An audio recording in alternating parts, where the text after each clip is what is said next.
आज 8 जानेवारी आपण आजचं करंट अफेअर पाहूयात. पहिली न्यूज आहे, how soapstone mining is leading to land subsidence in Uttarakhand Bageshwar. So पहिला मुद्दा आहे ते लँड सबसिडन्स.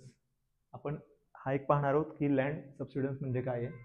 दुसरी गोष्ट आहे, आपण जर न्यूज वाचली तर न्यूजमध्ये लिहिलेलं आहे की उत्तराखंड जे हायकोर्ट आहे त्यानं सुमोटो कॉग्निझन्स घेतलेला आहे न्यूजपेपर आर्टिकलचा.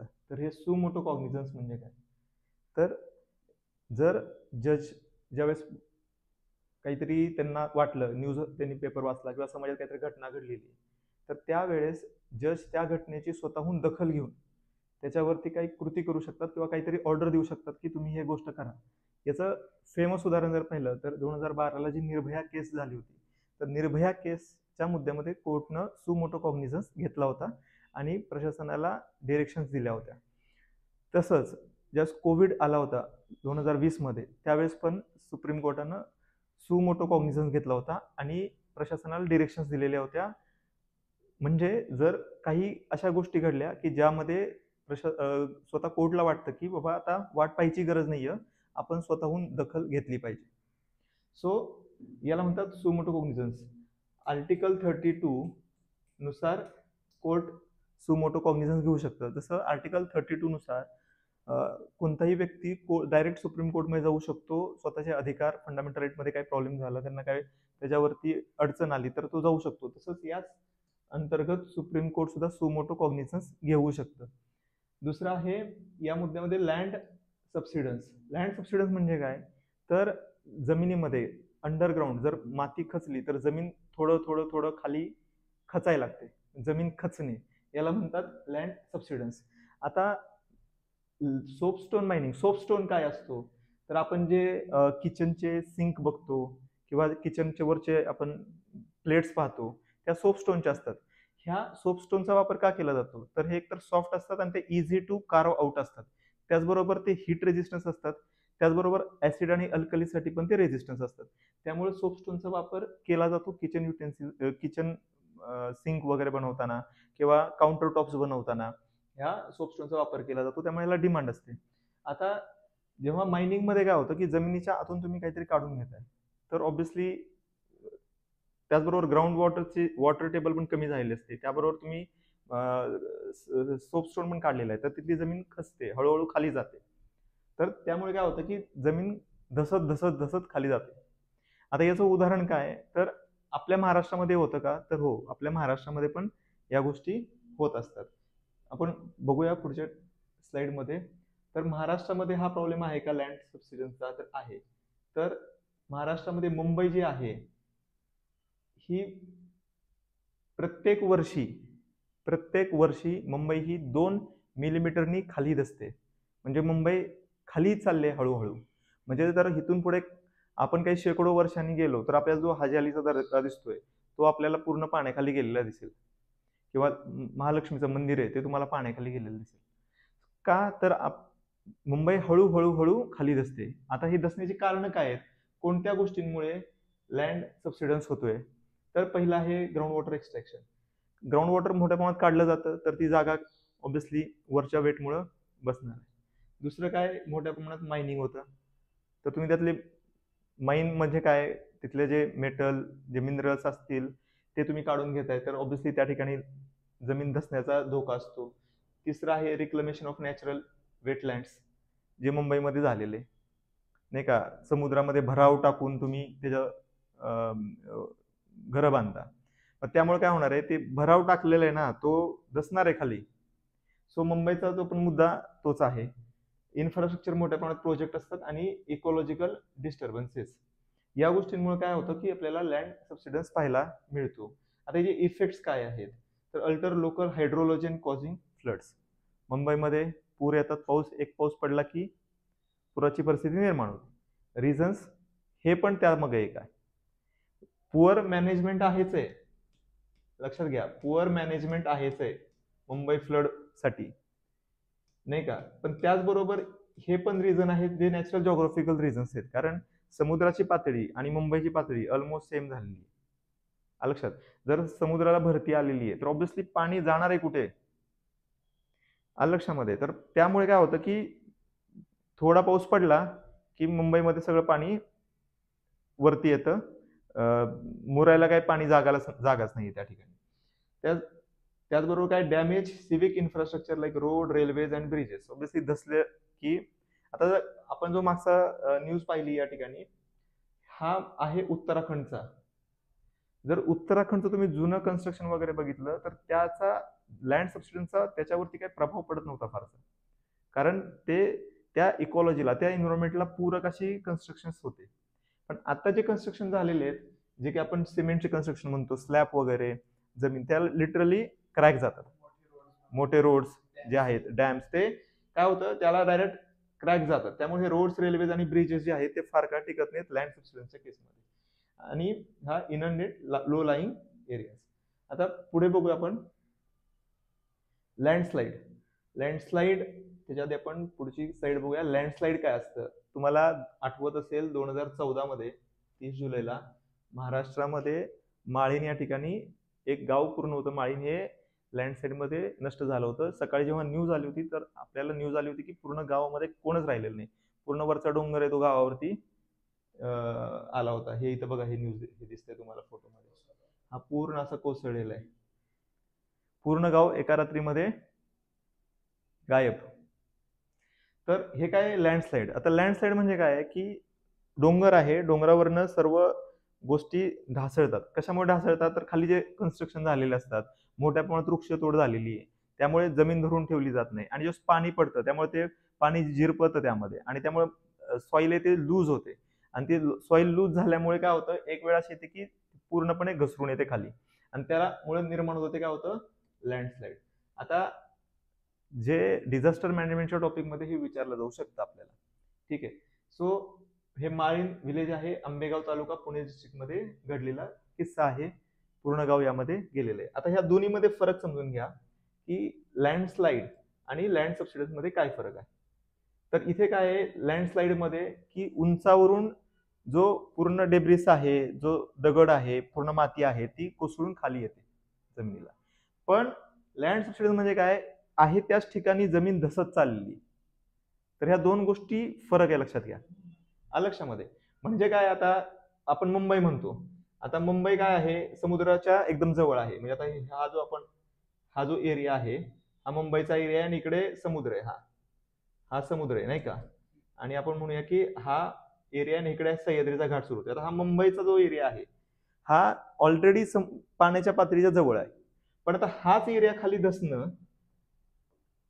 धसत जाणं हे झालं लँड सबसिडन्स. आणि आता हा जो घाट आहे, इथला जो जमीन आहे, डोंगर आहे, ते कोसळणं खाली, हे झालं लँड स्लाइड. म्हणजे इथे जो डोंगर आहे तो खाली येणं म्हणजे लँडस्लाइड आहे आणि ही जमीन आहे हीच खाली धसणं म्हणजे आहे लँड सबसिडन्स. सिंपल. ठीक आहे, आपण पुढे जाऊया.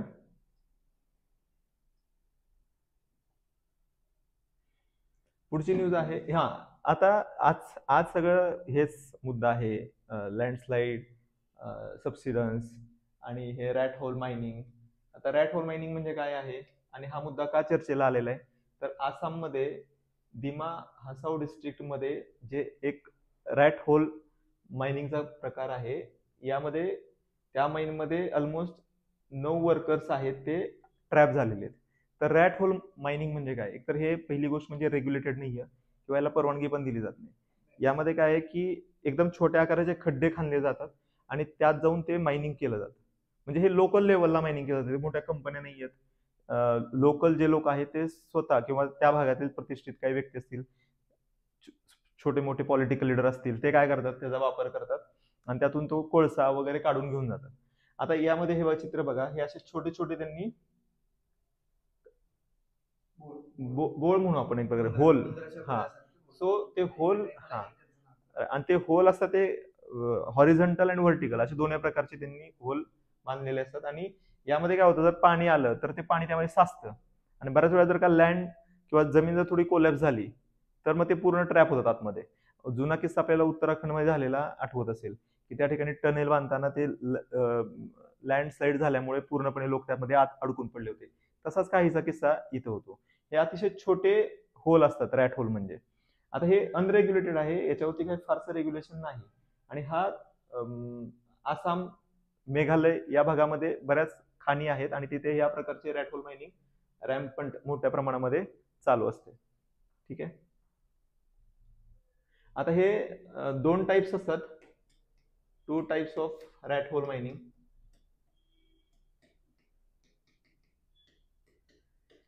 पहिला आहे साइड कटिंग मायनिंग आणि दुसरा आहे बॉक्स कटिंग मायनिंग. इथे काय आहे, narrow tunnels are dug on the hill slopes. जे उतार असतो, हिलचा जो उतार आहे हा, या उताराच्या दिशेनं ते साइड कटिंग केलेली जाते. आणि दुसरा आहे तो बॉक्स कटिंग. इथे काय केलं जातं, असे रेक्टँग्युलर बॉक्स बनवले जातात. सो हे दोन टाइपचे आहेत. हे आपल्याला एक्झामच्या दृष्टीने एवढं महत्वाचं नाही आहे, पण एक लक्षात असू द्या तुम्हाला की रॅट होल मायनिंगचे टाईप वगैरे काय, एवढं डीप मध्ये विचारणार नाही. आता आपल्याला कन्सर्नचा मुद्दा काय आहे, soapstone mining, rat hole mining. Soapstone कुठे आहे, उत्तराखंडमध्ये. इकडे तुम्ही जर ईस्टर्न मध्ये गेला, मेघालयामध्ये गेला, आसाम मध्ये गेला, तिथं काय कोल मायनिंग होतं, तिथं रॅट होल मायनिंग वापरलं जातं. आणि हा जर पूर्ण पार्ट बघितला तुम्ही, जो की हिमालयन रेंजेस आहे, हा पूर्ण जो पार्ट आहे इथून सुरू झालेला आणि इकडे आपल्याला ईस्टर्न दिसतो, हा पूर्ण हिमालयन रेंजेस हे लक्षात घ्या. आणि या ठिकाणी काय आहे की ऍक्च्युली जर आपण जॉग्राफीचा बघितलं तर 2 प्लेट टेक्टोनिक्स मिळत आहेत आणि त्यामुळे न्यू लँड वरती चाललेली, नवीन लँड बनत चाललेली. आपण म्हणतो ना, हिमालय दरवर्षी थोडा थोडा वाढत चाललेला आहे. आणि त्यामुळे या ठिकाणी तुम्हाला हे अशा प्रकारचे लँडस्लाईड होणं किंवा अशा प्रकारच्या गोष्टी तुम्हाला सापडतात, आढळतातच. हा, आणि त्याचबरोबर अशा प्रकारचे ऍक्सिडेंट होणं किंवा त्या ठिकाणी परमनंट तुम्ही काहीतरी इन्फ्रास्ट्रक्चर उभा करणं, हे तसं पण धोक्याचं आहे. सो इथे काय म्हणतात की पर्यावरण, सो पर्यावरणाच्या दृष्टीनं तिथे मोठ्या प्रमाणात मायनिंग करणं किंवा इकॉलॉजिकल डिस्टर्बन्सेस क्रिएट करणं हे अपायकारक आहे. कारण तो जो जॉग्राफिकल रिजन आहे तो अजून स्टील इव्हॉल्विंग आहे. ठीक आहे. आता पुढची न्यूज आहे economy. India GDP growth hitting 4-year low to 6.4% in FY25. आता लक्षात घ्या, हा जो 6.4% आहे हा रिअल जीडीपी आहे. आणि हा, हे का, आता न्यूज आहे India GDP growth is hitting 4-year low at 6.4%. आता हा 6.4% आहे, हा रिअल जीडीपी आहे. न्यूज काय आहे, according to first advance estimates released by the government on Tuesday. So हे काय ऍडव्हान्स एस्टिमेट आहे, काय आहे ऍडव्हान्स एस्टिमेट. जसं की हे नाव सांगतंय, नावानुसारच काय आहे, ऍडव्हान्स म्हणजे काय की फायनल डेटा अजून कलेक्ट झालेला नाहीये. लक्षामध्ये, यामध्ये जो इनिशियल डेटा त्यांना मिळालेला आहे त्याच्यावरती त्यांनी अंदाज बांधलेला आहे आणि म्हणून त्याला काय म्हणलेलं आहे, ऍडव्हान्स म्हणलेलं आहे. ज्यावेळेस पूर्ण डेटा येतो आणि त्यानंतर ज्यावेळेस गव्हर्नमेंट एस्टिमेट सांगतं, तो असतो प्रोव्हिजनल एस्टिमेट. सो याच्यामध्ये चेंजेस होऊ शकतात ऍडव्हान्स एस्टिमेट मध्ये, याच्यामध्ये सहसा तेवढे चेंजेस होत नाही. आणि सगळ्यात शेवटी जे असतं ते फायनल डेटा आल्यानंतर काही महिन्यानंतर जे येतं ते फायनल एस्टिमेट असतं. ठीक आहे, फायनल एस्टिमेट असतं. सो आता हा जो आहे डेटा जो आलेला आहे तो फर्स्ट ऍडव्हान्स एस्टिमेट आहे. आता इथे काय लिहिलेलं आहे, is projected to grow at 6.4%, making a 4-year low, a sharp decline in 8.2% from 8.2% growth. आता लक्षात घ्या,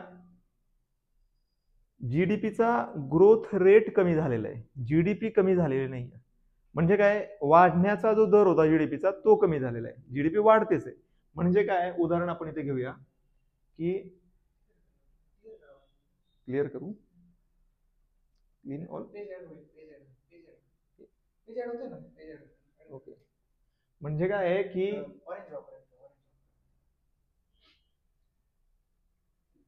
म्हणजे काय की सपोज जीडीपी 100 आहे, ठीक आहे. सो 100ची जीडीपी 110 झाली नेक्स्ट इयर मध्ये, तर जीडीपी किती वाढलाय? 10% न. परत 121 झाला, परत 10% न वाढला. आता जर का हा जीडीपी 130 झाला, तर इथे काय आहे, किती पर्सेंट वाढतो इथे? तर आपण म्हणू 8% न वाढलाय, ठीक आहे. सो ऍक्च्युली वाढ ही झालेलीच आहे, पण हा जो रेट आहे हा कमी झालेला आहे, -2% न. सो ही जी न्यूज आहे मागची आपण इथे जे बघितलेलं आहे, हा काय आहे? ग्रोथ रेट कमी झालेला आहे, जीडीपी कमी झालेली नाहीये, जीडीपीचा वाढण्याचा दर कमी झालेला आहे. सो पहिली ही गोष्ट आहे. दुसरी गोष्ट आहे ऍडव्हान्स इस्टिमेट. ऍडव्हान्स इस्टिमेट म्हणजे हे सुरुवातीला जे डेटा आलेला आहे, अजून फायनल डेटा आलेला नाही, त्याच्यावरती आलेले आकडे आहेत. आता याच्यामध्ये जो आरबीआयचा डेटा होता, जे आरबीआयनं जीडीपी साठी, जीडीपी म्हणजे काय? ग्रॉस डोमेस्टिक प्रोडक्ट, जीडीपी साठी जे सांगितलं होतं ते सांगितलं होतं 6.6% होईल. म्हणजे आरबीआयनं सांगितलेला जो डेटा होता किंवा जे अनुमान लावलेलं होतं त्याच्यापेक्षाही कमी जीडीपीचा ग्रोथ रेट होतोय. आता हा ग्रोथ रेट आहे रिअल. रिअल म्हणजे काय आहे? तर इथे इन्फ्लेशन ऍडजस्ट केलेला आहे. नॉमिनल जीडीपी म्हणजे काय? एका जो जीडीपी आहे एका क्षेत्रामध्ये, जॉग्राफिकल रिजन मध्ये जो सर्व गुड्स आणि सर्व्हिसेस बनवले त्याचा जो फायनल प्राइस आहे तो आहे नॉमिनल जीडीपी. आता याच्यामध्ये काय, इन्फ्लेशनचा विचार घेतला जात नाही.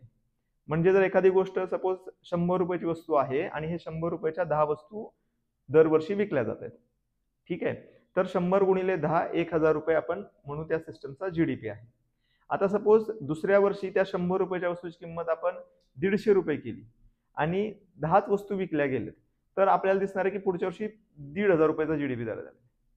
म्हणजे आपल्याला जीडीपी वाढलेला दिसतोय पण वस्तू 10च विकल्या जात आहेत. म्हणजे ऍक्च्युली गुड्स सर्व्हिसेस मध्ये काही बदल नाही झालेला.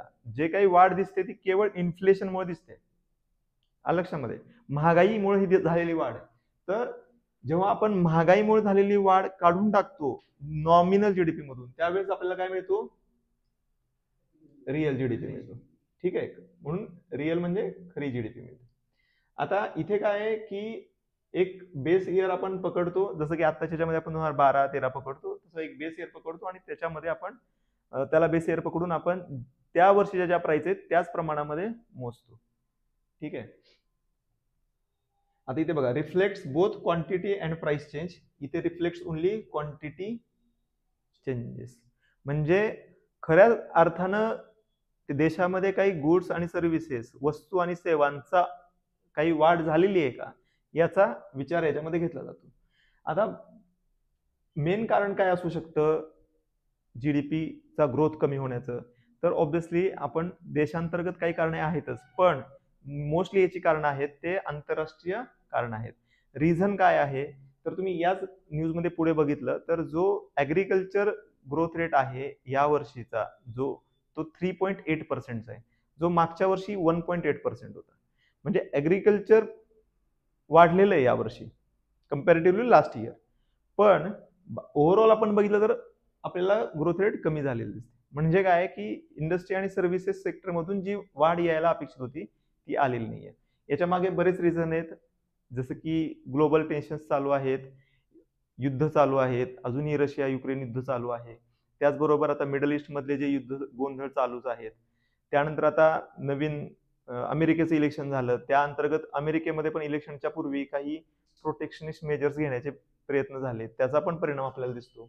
त्याचबरोबर युरोप, जे की ऍक्च्युली एका आर्थिक अडचणीतून सध्या चाललेला आहे, त्याचा पण परिणाम झालेला आहे. कारण आपण मोठ्या प्रमाणामध्ये गुड्स आणि सर्व्हिसेस युरोप आणि नॉर्थ अमेरिकन कॉन्टिनेंटला एक्सपोर्ट करत असतो, ठीक आहे. पुढे घेऊया आपण. हा, there has to be distance between government and justice Sanjay Kishan Kaul.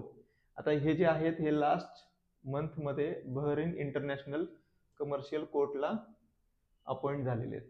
आता ही न्यूज पाहण्याचं किंवा ह्या न्यूज मध्ये वेगळं काय आहे किंवा आपण ही न्यूज का पाहिली पाहिजे, तर एक त्यांनी जे स्टेटमेंट दिलेलं आहे की डिस्टन्स म्हणजे अंतर हवंय कुणामध्ये? सरकार आणि न्यायपालिका किंवा न्यायाधीश.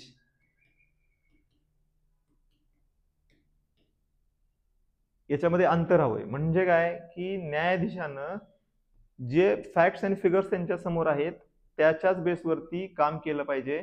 त्यानं सरकारपासून डिस्टन्स ठेवलं पाहिजे. अर्थ काय की सरकार जे बोलतं तेच नाही बोललं पाहिजे. सो हे हेडिंग दिलेलं आहे. आता कसं असतं लक्षात घ्या, जे न्यूज पेपर असतात त्यांना प्रोपोगंडा किंवा त्यांना काहीतरी हॉट काहीतरी दिल्याशिवाय, न्यूज दिल्याशिवाय लोक वाचणार नाही. सो त्यांनी जेव्हा आपण हे एवढंच वाचतो त्यावेळेस आपल्याला वाटतं की जे जस्टिस संजय कौले त्यांनी काहीतरी टीका केली. तर तसं नाही मित्रांनो, इथे त्यांनी एक फॅक्ट सांगितलेली आहे. कारण आपला जो देश आहे त्याच्यामध्ये आपण म्हणू की देश चालतो, तो कशावर चालतो, तर त्यामध्ये न्यायपालिका आहे, हा एक पिलर आहे, प्रशासन हा एक पिलर आहे आणि कायदे मंडळ हा एक पिलर आहे. तर हे तिघं एकमेकांवरती कंट्रोल करण्याचा प्रयत्न करत असतात. कंट्रोल म्हणजे काय, चेक्स अँड बॅलन्सेस म्हणू आपण. कंट्रोल म्हणण्यापेक्षा काय म्हणूया, चेक्स अँड बॅलन्सेस.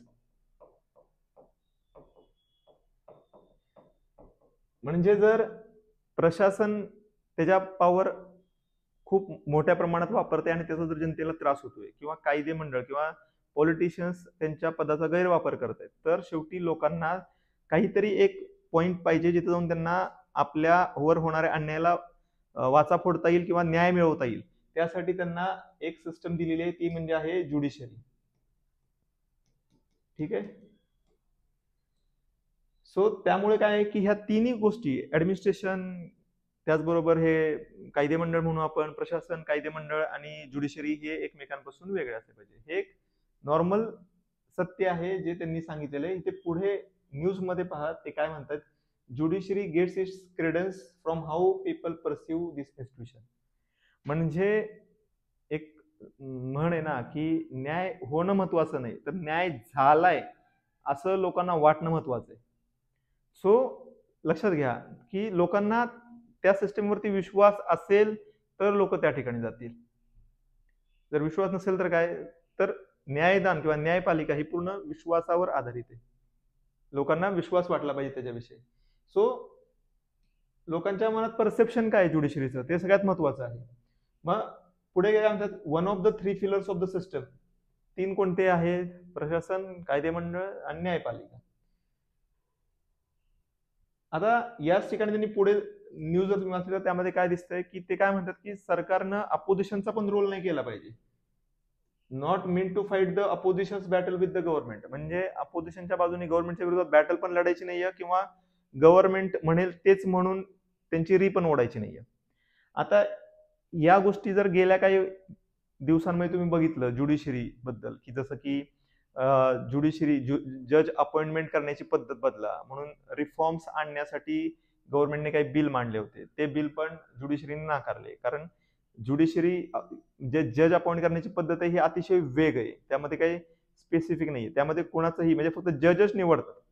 लक्षात घ्या, जजच निवडतात दुसरे जज, सुप्रीम कोर्ट किंवा हायकोर्ट. आणि त्यामध्ये जर तुम्ही पाहिलं तर त्यांच्यावर कायम टीका होती की काही ठराविक फॅमिलीज आहेत आणि त्याच फॅमिली पूर्णपणे भारताचा ज्युडिशियल अरेना जे आहे, सुप्रीम कोर्ट, हायकोर्ट, जे जे जज आहेत हे काही ठराविक फॅमिलीमधूनच येतात. सो त्यांची ते एक म्हणून आपण घराणेशाही तिथे पण झालेली. पण ही जी ज्युडिशरीवरती टीका ही आत्ता नाही होते. तुम्ही जर इंदिरा गांधींच्या काळामध्ये गेला तर इंदिरा गांधींनी जी आणीबाणी लावली होती त्या काळामध्ये पण हाच मुद्दा होता. इंदिरा गांधींनी सिनियर जजेसला डावलून काय केलं, तिच्या विश्वासातला किंवा तिच्या ऐकण्यातला एका जजाला सुप्रीम कोर्टचा जज बनवलं, सीजीआय चीफ जस्टिस बनवलं. आणि मग त्यांनी विरोध केलेला नाही इंदिरा गांधींना. म्हणजे प्रत्येक पॉलिटिकल लीडर्स काय करायचं, आपल्याला जो व्यक्ती पाहिजे त्याला चीफ जस्टिस बनवतील आणि त्यानुसार न्यायदान घेतील. सो चीफ जस्टिस निवडण्याचं काम पीएमच्या हातात देणं पण रॉंग आहे, किंवा पीएम प्लस अपोजिशन लीडर यांनी जर मिळून एखादा CGI chief justice of India निवडलं तर तेही सुद्धा रॉंग आहे. ज्युडिशरीचा त्यामध्ये हात असणं गरजेचंच आहे लक्षामध्ये, पण पूर्ण ज्युडिशरीच्या हातात देणं सुद्धा रॉंग आहे. सो याच्यावरती तोडगा निघणं रॉंग आहे. कारण जर ते पॉलिटिकल लीडरनं जर ज्युडिशरी नेमणूक केली तर मग जज काय विचार करणार आहे, आपल्याला कोण नेमणूक करणार आहे, पॉलिटिकल लीडर. सो त्यांना अपोज नाही करायचं. जसं नाही का अधिकारी असतात बघा, तुम्ही एमपीएससीले अधिकारी असतात ते कधीच आमदार खासदारांच्या जास्त विरोध करत नाहीत. कारण एमपीएससीच्या अधिकाऱ्यांना काढण्याचा अधिकार आहे राज्य शासनाला, पण तेच युपीएससीतून जे अधिकारी सिलेक्ट होतात ते बघा आमदारांना जास्त विचारत नाहीत, जास्त विचारात घेत नाहीत. का? कारण ते त्यांना काढू नाही शकत. सो जो तुम्हाला अपॉइंटमेंट तुमची करणार आहे, लक्षात, जो तुमची अपॉइंटमेंट करणार आहे त्याच्या विरोधात तुम्ही नाही जाऊ शकत. जर उद्या जजेसची अपॉइंटमेंट एखाद्या पॉलिटिकल पार्टी किंवा एखाद्या गव्हर्नमेंट करायला लागलं तर त्या गव्हर्नमेंटच्या विरोधात ज्युडिशरी जाऊ शकत नाही. लक्षामध्ये म्हणजे काय आहे की न्यायपालिकेमध्ये जे काही रिफॉर्म्स आणायचे हे एक अतिशय रिफॉर्म्स जे आहे न्यायपालिकेतले हे अतिशय ट्रिकी गोष्ट आहे. कारण तुम्ही छपा म्हणला तरी पण रॉंग आहे, काटा म्हणला तरी रॉंग आहे, तुम्ही दिस वे दॉट वे तुमच्यावरती टीका होणारच आहे. सो हा एक असा मुद्दा आहे. पुढे जो आता न्यूज आहे latest, Bijapur Maoist attack kills 9. ही न्यूज घेण्याची अटॅक तुम्ही जर बघितलं 2023 नंतरचा हा पहिला अटॅक आहे. म्हणजे मागचं 24 मध्ये काही अटॅक झाला नाही, पण आता 2025 सुरुवातीलाच हा अटॅक झालेला आहे. तर इथे काय लिहिलेलं आहे, how errors have cost them. पुढे काय आहे, एसओपी म्हणजे काय, स्टँडर्ड ऑपरेटिंग प्रोसिजर्स त्यांच्या काय असतात, त्यामध्ये त्यांनी थोडी चूक केली तर त्यामध्ये हे झालेलं. आपल्याला न्यूज मध्ये इम्पॉर्टंट काय आहे तर जो नक्सलिझम किंवा जो माओइस्ट मुवमेंट्स आहेत भारतामध्ये आणि जे नक्सलाइट मुवमेंट्स आहेत त्याच्याविषयी आपल्याला थोडं समजून घ्यायचंय. आणि या दोघांमध्ये फरक काय, जर तुम्ही आता बघितलं तर नक्सल आणि माओ हे ऑलमोस्ट सेम आहे, वन अँड द सेम, लक्षात. पण याचा जो ओरिजिन झालेला आहे किंवा याचं जे जडणघडण झालेली आहे किंवा ही ज्या उद्देशासाठी यांची निर्मिती झालेली, त्यांचं जे उद्दिष्ट अचीव करण्याचं जी मेथड आहे यांच्यामध्ये फरक होता. आणि तो फरक आता राहिलेला नाही, सुरुवातीच्या काळामध्ये तो होता. सो आपण ओरिजिन बघूया नक्सल मुवमेंटचं. तर नक्सल हा जो वर्ड आहे हा आलेला आहे नक्सलबारी, एक विलेज होतं वेस्ट बेंगॉलमध्ये, आणि तिथे चारू मुजुमदार आणि कान्हू सन्याल यांनी एक उठाव केला. तर पीसंट्स म्हणजे शेतमजूर म्हणू आपण, शेतमजुरांचा एक उठाव होता आणि त्या उठावामधूनच ही नक्सलाइट मुवमेंट निर्माण झालेली आहे. आता रिझन काय आहे की जमीनदारी पद्धती, म्हणजे एकच माणूस आहे ज्याकडे शेकडो एकर जमीन आहे आणि बाकीचे शेतमजूर फक्त त्याकडे कामच करतायत, एक प्रकारे वेठ बिगारी म्हणजे एक प्रकारे गुलाम म्हणून ते काम करतात. तर तिथे कुठेतरी न्याय मिळाला पाहिजे, आम्हाला आमचे अधिकार मिळाले पाहिजे, यासाठी सुरुवातीला एका चांगल्या उद्देशाने म्हणू शकतो आपण त्यांनी ही मुवमेंट सुरू केलेली होती. आता ती मुवमेंट आता राहिलेली नाही. आता पण आपल्याला अर्बन एरियामध्ये इकडे तिकडे अनेक सिम्पथायझर दिसतात. मूवी बॉलिवूड इकडून तिकडून नाही का, रॉबिन हुड सिंड्रम लोकांना असतो अजून सुद्धा, की बाबा श्रीमंतांचं चोरायचं आणि गरिबांना द्यायचं, असं काही नाही मित्रांनो, लक्षात. सुरुवातीला ज्याने केलं ते गोष्ट वेगळी होती, त्यामागे काहीतरी आयडिओलॉजिकल विचार होता. पण तुम्ही जर आता पाहिलं त्या ठिकाणी तर हे लोक जंगलातल्या गरीब लोकांना वेठीस धरून ऍक्च्युली एक स्वतःचा प्रोपोगेंडा क्रिएट करतात. यांची जर तुम्ही मुलं पाहिली तर ते एकदम लंडन अमेरिकेमध्ये शिकत असतात आणि हे काय करतात, इथे जंगलामध्ये बंदूक घेऊन गरिबांच्या पोरांना उभा करतात. हे अँटी नॅशनल आहेत. काय आहेत? अँटी नॅशनल आहेत. आणि या मुद्द्यावरती तरी देश एक आहे, कारण तुम्ही जर सुरुवातीला पाहिलं तर नक्सल मुवमेंटच्या अगेन्स्ट प्रखर काम करण्याचं काम 2007-8 मध्ये चिदंबरमनी सुरू केलेलं होतं. पी चिदंबरम त्यावेळेस मंत्री होते काँग्रेस गव्हर्नमेंटमध्ये, UPA 1 मध्ये. तर त्यांनी सुद्धा या मुद्द्यावरती काम केलेलं होतं. आणि आत्ताचं गव्हर्नमेंट आहे ते सुद्धा या मुद्द्यावर काम करते. काही दिवसामागे तुम्हाला एक न्यूज आलेली होती की महाराष्ट्रामध्ये काही नक्षलवाद्यांनी सरेंडर केलं आणि ते सरेंडर घेण्यासाठी आपले जे माननीय मुख्यमंत्री आहेत देवेंद्र फडणवीस प्रेझेंट होते. तर त्यांनी काय सांगितलं की आता बऱ्यापैकी सरेंडर होत आहे आणि बऱ्यापैकी लोक मेन प्रवाहात येत आहेत, कारण त्यांना पण त्यांचं लाईफ जगायचंय. किती दिवस तुम्ही अरण्यामध्ये बंदूक घेऊन राहणार आहे, लक्षामध्ये. आणि हे काय आता ब्रिटिशांचं शासन नाहीये. सो जेव्हा काय असतं मित्रांनो, हे काय करतात, एक आपण टर्म आहे अर्बन नक्सल म्हणून. हे काय करतात, सिटीमध्ये बघा तुम्ही कॉलेजेसमध्ये वगैरे जातात, तिथे तरुण मुलं असतात ना, त्यांना ते पकडतात आणि तिथे मग त्यांना अन्याय, प्रतिकार, आझादी वगैरे गोष्टींनी त्यांना भ्रमित करतात. लक्षामध्ये गरिबांची सेवा वगैरे अशा काही गोष्टी बोलून त्यांना भ्रमित करतात आणि त्यांना या मुवमेंटकडे घेऊन जातात. हे आत्ताच वास्तव आहे. जुन्या काळामध्ये ते नव्हतं. जुन्या काळामध्ये त्यांचा उद्देश होता तो लँड राईट्स आणि जस्टिस पाहिजे होता. कशा, कोणाला? मार्जिनलाइज फार्मर्ससाठी. आता ह्यांची जी आयडियोलॉजी आहे ती मार्क्स आणि लेनिन पासून इन्स्पायर्ड आहे. लेनिन कोण? रशियाचा प्रेसिडेंट होता. आता हा मार्क्स कोण आहे? हा युरोपमध्ये इंग्लंड मध्ये एका लंडन असेल तिथं एका युनिव्हर्सिटीमध्ये म्हणजे एका कॅपिटलिस्ट कंट्रीच्या कॅपिटलिस्ट म्हणजे वसाहतवादी म्हणू कॅपिटलिस्ट म्हणू अशा कंट्रीच्या एका युनिव्हर्सिटीमध्ये बसून हा माणूस काहीतरी बोलतो आणि तो त्यावेळेस त्याला व्हॅल्यू मिळत नाही, पण भविष्यामध्ये त्याच्या नावाने हे मार्क्सिस्ट एक आयडियोलॉजी क्रिएट होते आणि ही जी आयडियोलॉजी आहे पुढे नक्सल मुवमेंटचा बेस बनते, मार्क्स आणि लेनिनची. आता यांचा मेन उद्देश काय आहे की आपल्याला काय करायचंय? एक व्हायलंट रिव्होल्युशन करायचं आहे. कशासाठी? तर आपले अधिकार प्राप्त करण्यासाठी. यांचा जॉग्राफिकल स्कोप कुठे आहे? वेस्ट बेंगॉल बरोबर आंध्रा, बिहार, ओडिसा, छत्तीसगड, झारखंड आणि महाराष्ट्र. आता ही घटना कुठे घडली आहे? छत्तीसगड मध्ये घडली. हे बिजापूर कुठे आलं? छत्तीसगड मध्ये आलं. बिजापूर छत्तीसगड मध्ये आलं. सो याच्या विरोधात तुम्ही माओइस्ट घेतलं म्हणजे नक्सल मुवमेंट जी आहे ते भारतातच सुरुवात झाली, लक्षात घ्या. It's a local phenomenon. पण हा जो आहे हा ग्लोबल फिनॉमिनॉन आहे. आणि हा माओ कोण आहे? माओ झेडॉंग हा एक कम्युनिस्ट पार्टी, जो चायनाचा जे कम्युनिस्ट पार्टी आहे त्याचा तो लीडर आहे आणि त्याची जी आयडियोलॉजी आहे ती आहे माओइस्ट. आता हे काय, यांची आयडियोलॉजी काय आहे की रुरल एरियामध्ये सगळ्या लोकांना एकत्र करायचं आणि सिटींना एनगल्फ करायचं आणि पूर्ण गोरिला वारफेअर वापर करून पूर्ण काबीज करायची सत्ता. म्हणजे एक प्रकारे हे देशामध्येच उठाव करण्याचा आणि अशांतता प्रस्थापित करण्याचा यांचा अजेंडा असतो. सो हे गोरिला वॉरफेअर प्रमोट करतात आणि त्यांचं असं म्हणणं आहे की आपण काय करायचं की पूर्ण जगाला एक माओइस्ट स्टेट बनवून टाकायचं. So advocate arm revolution to overthrow the state म्हणजे सशस्त्र उठाव कशाला? स्टेटला रिमूव्ह करण्यासाठी. तो इथे स्टेट रिमूव्हलचा मुद्दा नव्हता, इथे अधिकारी नक्सलिझम काय आपले अधिकार प्राप्त करणं. यांचा अजेंडाच काय आहे की स्टेट ओव्हरथ्रो करायचं आणि काय करायचं? Dictatorship of the प्रोलेटॅरिएट.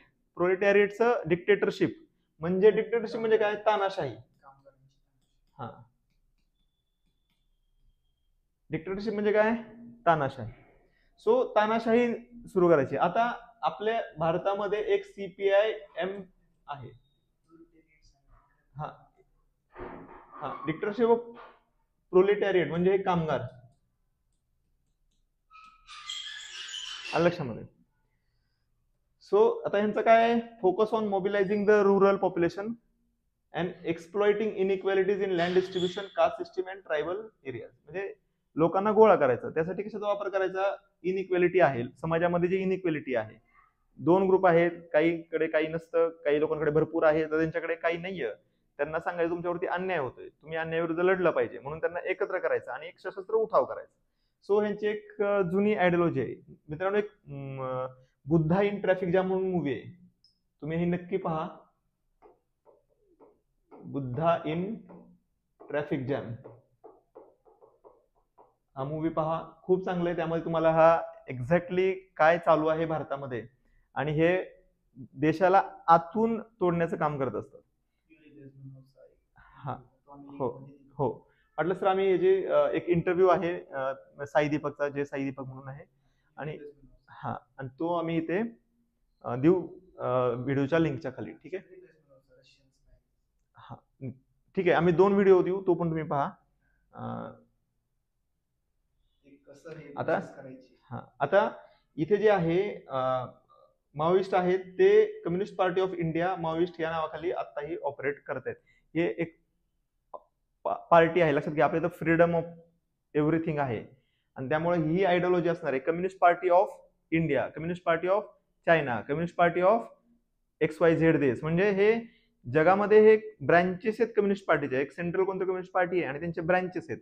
म्हणजे त्यांचं ऑफिस इंडियाचं, communist party of India, communist party of Bangladesh, communist party of China, communist party of असे वेगवेगळे देशांचे. म्हणजे त्यांना इथे काही देणं घेणं नाही, लक्षात घ्या. त्यांचं एक जस्ट ऑफिस आहे, रिजनल ऑफिस आहे त्यांचं. अशा प्रकारे ते इथे ऑपरेट करत असतात. बाकीचे तुम्ही party, Bharatiya Janata party, Indian national Congress, तो हे याच्यापुरतेच आहे. लक्षामध्ये nationalist Congress party. So NCP हे यांची आयडियोलॉजी लक्षात घ्या, यांची आयडियोलॉजी ही या जमिनीशी इमान राखणारी आहे, पण यांचं काहीतरी वेगळं आहे. यांचे कोणीतरी आका चायनामध्ये बसलेले आहेत आणि ते आका जसं सांगतात तसं हे आपल्या इथे करतात. म्हणजे चायनामध्ये बीजिंगमध्ये पाऊस पडला की ते छत्र्या उघडतात बघा, असा प्रकार आहे यांच्या इथे. तर आता आपण इथे काय करूया, यांचा एक बेसिक डिफरन्स बघूया, की डिफरन्सेस नक्सलाइट आणि माओइस्ट मध्ये. Started in Naxalbari, West Bengal, 1967. Maoist काय, माओ झेडॉंग जे चायनीज कम्युनिस्ट प्रिन्सिपल आहे त्याच्यावरून इन्स्पायर झालेला आहे. आयडियोलॉजिकल बेसिस आहे मार्क्सिस्ट लेनिनिस्ट आहे, इथं प्युअरली माओइस्ट आहे. लक्षामध्ये. आता इथे पण लक्षात घ्या, माओला अचानक व्हॅल्यू का आली, हे 2000 तुम्ही इथे आपण मागे बघूया इथे असेल तर, ओके हा हे बघा, इमर्ज इन 2003-4. सो हे माओइझम उशिरा आलेलं आहे. लक्षात घ्या का झालं, काय पूर्वी आहे ना युएसएसआर ना खूप पॉवरफुल होतं. युएसएसआरचा जेव्हा फॉल झाला, तो युएसएसआर फॉल होण्याच्या आधी म्हणजे रशियाचा, युएसएसआर म्हणजे प्रिव्हियस रशिया 1990च्या आधीचा, त्याचा फॉल होण्याच्या आधी जगातले सर्व जे आयडियोलॉजी होत्या, जे की कम्युनिस्ट आयडियोलॉजीचे होते, त्यांच्यासाठी रशिया सेंटर होता. म्हणजे ते त्यावेळेस काय होतं की मॉस्कोमध्ये पाऊस पडला की छत्र्या उडायच्या, ठीक आहे. पण रशियाचा फॉल झाला, म्हणजे रशियाचा जेव्हा फॉल झाला त्यावेळेस काय झालं की ती आयडियोलॉजी फॉल झाली ना एक प्रकारे. म्हणजे एक एवढा स्टेट जर एवढा आयडियोलॉजीनुसार चांगला चालत होता आणि तो स्टेट जर फेल होत असेल तर ऑब्व्हियसली तो त्या आयडियोलॉजीचा पण पराजय आहे, प्रभाव. मग त्याचा पराजय झाल्यानंतर एक नवीन देश जो की चायना, तो हळूहळू उठायला लागला होता. आणि तुम्ही बघा 2000 नंतर चायनाचा एक राईज झालेला आहे. आता चायनाचा राईज होण्यामागे कोणाची आयडियोलॉजी आहे, तर माओची आयडियोलॉजी. सो आता जे पॉवर सेंटर आहे ते शिफ्ट झालं मित्रांनो, कुठं, रशियापासून चायनामध्ये. सो जगभरातल्या ज्या या मुवमेंट्स आहेत त्यांना फायनान्सर पण चेंज झाला. पूर्वी रशियामधून पैसे जायचे, आता चायनामधून जायला लागले. आम्ही जो खाली व्हिडिओ देणार आहे तो नक्की पहा. त्यामध्ये रशियाचा जो म्हणजे त्यांचा जो गुप्तहेर खातं आहे रशियाचं, त्याचा जो एक प्रमुख होता, त्याचा तो इंटरव्ह्यू आहे. त्यानं ती पूर्ण प्रोसेस एक्सप्लेन केलेली आहे त्यामध्ये, ते नक्की पहा तुम्ही, तुम्हाला समजेल. आणि ते ही लक्षात घ्या, एक 50 वर्षापूर्वी तो जे बोललेला आहे तुम्हाला ते आत्ता आपल्या इथे चालू आहे हे दिसेल. लक्षात माहिती, त्यामुळे तो नक्की बघा तुम्ही. सो ज्यावेळेस चायना त्याचं सेंटर झालं तर बरोबर आपल्या इथे मग माओइझम आलं, जगभरातच मग फंडिंग सुरू झालं त्यामधून. मग स्वतः मॉस्कोला सोडलं त्यांनी, आता बीजिंगमध्ये पाऊस पडला की छत्र्या उघडणार, असं आहे. सो आता जॉग्राफिकल फोकस काय, प्रायमरीली इंडिया आहे. हे काय, ग्लोबल आयडियोलॉजी आहे माओइस्ट. ऑब्जेक्टिव्ह काय, redistribution of land and socio economic justice, ठीक आहे. इथे काय, overthrow the state. So difference समजून घ्या तुम्ही. आता हे दोन्ही एकच झालेत, लक्षात घ्या. आता सध्या हे दोन्ही एकच झालेले आहेत. आता यांचं काही फारसं नाहीये काय राहिलेलं. सो पण जे सुरुवात होती त्याचं आपण बघतो, हे redistribution of land and social economic justice. Strategies काय, focus on local grievances and land rights, म्हणजे जमीन अधिकार जे होते, जमिनीचे अधिकार जे होते त्यासाठी, आणि जे लोकांचे प्रॉब्लेम्स आहेत ग्राउंड लेवलला, त्याच्यावरती ऍक्च्युली नक्सल मुवमेंट्स मोठी झालेली आहे, आपण असं म्हणू. इथे काय आहे, स्ट्रॅटेजीज, आर्म स्ट्रगल आहे, गुरिला वॉरफेअर आहे, आणि हे बघा आपल्या शिवाजी महाराजांची चोरलेली आहे, ठीक आहे. सो गुरिला वॉरफेअर आहे. करंट युसेस काय आहे, a broader term often used to describe the left wing extremism. म्हणजे हे एक ब्रॉडर टर्म आहे, याच्या अंदर बरेच तुम्हाला छोटे छोटे छोटे टाइप्स दिसतात. आणि इथे काय आहे, फक्त स्पेसिफिकली जे ग्रुप्स आहेत जे की माओच्या आयडियोलॉजीला धरून आहेत तेच फक्त यामध्ये खुल्लम खुला सांगतात. आणि आपल्या इथे त्याच्या पॉलिटिकल पार्टीज आहेत, निवडून येतात. तुम्ही केरळ बघा लक्षामध्ये, तर तुम्हाला त्या गोष्टी बरेच दिसतात. यावरती बोलण्यासारखं बरंच काय आहे, पण आपला करंट अफेअर आणि आपला जो स्कोप आहे आजच्या व्हिडिओचा, त्यामध्ये आपण एवढंच बोलूया. कधीतरी आपण याच्यावरती एक डिटेल व्हिडिओ बनवूया. जर तुम्हाला व्हिडिओ पाहिजे असेल याच्यावरती तर तुम्ही कमेंटमध्ये सांगा, आपण याच्यावरती एक डिटेल व्हिडिओ बनवूया, ठीक आहे. चालेल, हां. तो हां, आणि व्हिडिओ बनवल्यानंतर आपण इथेच लिंक देऊया, ठीक आहे. चालेल, थँक्यू. आणि तुम्हाला जर व्हिडिओ आवडत असेल तर व्हिडिओला लाईक करा, चॅनल सबस्क्राईब करा. आम्ही प्रयत्न करू इथून पुढे रोज करंट अफेअर्सचं अनालिसिस देण्याचा, जे की एक्झामच्या पॉईंट ऑफ व्ह्यूनं आपल्याला इम्पॉर्टंट आहे. त्याचबरोबर बरेच आम्ही नवीन इनोव्हेटिव्ह आयडियाज इम्प्लिमेंट करणार आहोत भविष्यामध्ये. तर तुम्ही आम्हाला सपोर्ट करा, तर आम्ही खूप चांगला कंटेंटसाठी भविष्यात आणू. थँक्यू.